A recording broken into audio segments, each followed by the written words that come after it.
오늘 말씀은 사무엘하 2장 1절에서 11절까지 말씀인데요. 1절에서 7절까지만 읽도록 하겠습니다. 그 후에 다윗이 여호와께 여쭈어 아뢰되 내가 유다 한 성읍으로 올라가리이까? 여호와께서 이르시되 올라가라. 다윗이 아뢰되 어디로 가리이까? 이르시되 헤브론으로 갈지니라.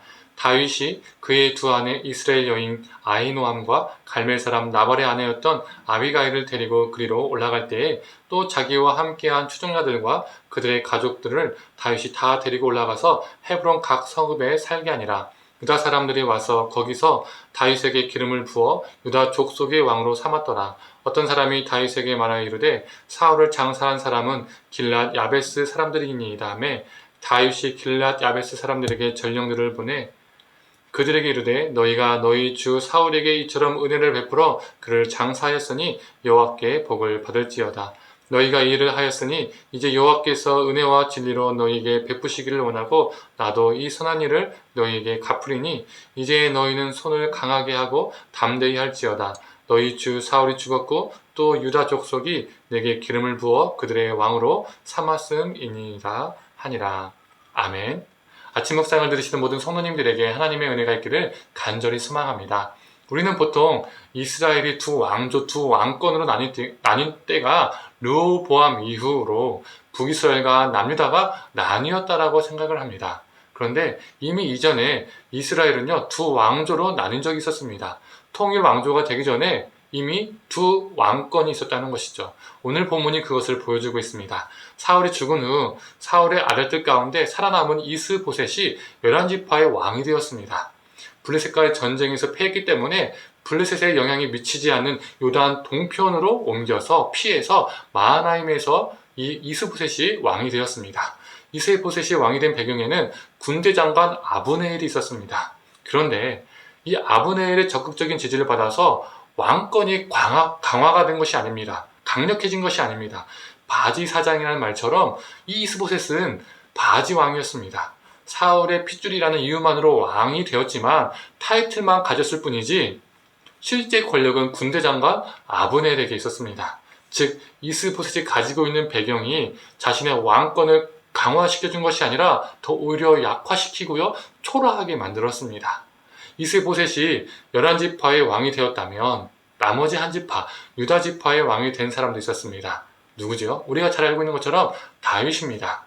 이스보셋이 왕이 되는 배경에 아브넬이 있었다면 다윗에게도 왕이 되는 배경에 누군가가 있었습니다. 그 배경에 누군가가 존재했다는 것이죠. 그 배경은 누구일까요? 1절의 말씀입니다. 그 후에 다윗이 여호와께 여쭈어 이르되 내가 유다 한 성읍으로 올라가리까? 여호와께서 이르시되 올라가라. 다윗이 이르되 어디로 가리까? 이르시되 헤브론으로 갈지니라. 다윗은 하나님께 유다의 한 성읍으로 올라갈지 묻습니다. 하나님께서 올라가라라고 대답해 주시죠. 또 다윗이 하나님께 묻습니다. 하나님, 그럼 어느 성읍으로 갈까요? 이렇게 묻자 하나님께서 헤브론으로 가라라고 대답해 주셨습니다. 그는 하나님보다 앞서지 않았습니다. 그는 먼저 하나님의 뜻을 구하고 그 뜻에 순종하는 사람이었습니다. 그는 자신의 삶의 방향을 다른 누가 아닌 하나님께 물었습니다. 그리고 그는 헤브론으로 옮겨서 유다 지파의 왕이 되었죠. 우린 여기서 무엇을 알 수가 있습니까? 그가 왕이 된 배경에는 다른 누구가 아닌, 다른 무엇이 아닌 오직 하나님이 있었습니다. 다윗은 유다 지파 왕이 되고 처음 한 일이 무엇이었을까요?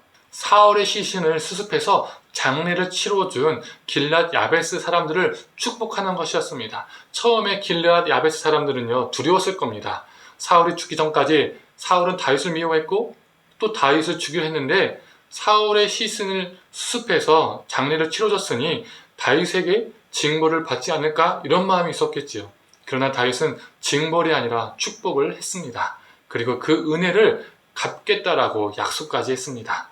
이게 길랏 야베스 사람들에게 어떻게 느껴졌을까요? 덕스러운 왕, 자비로운 왕으로 다가왔을 겁니다.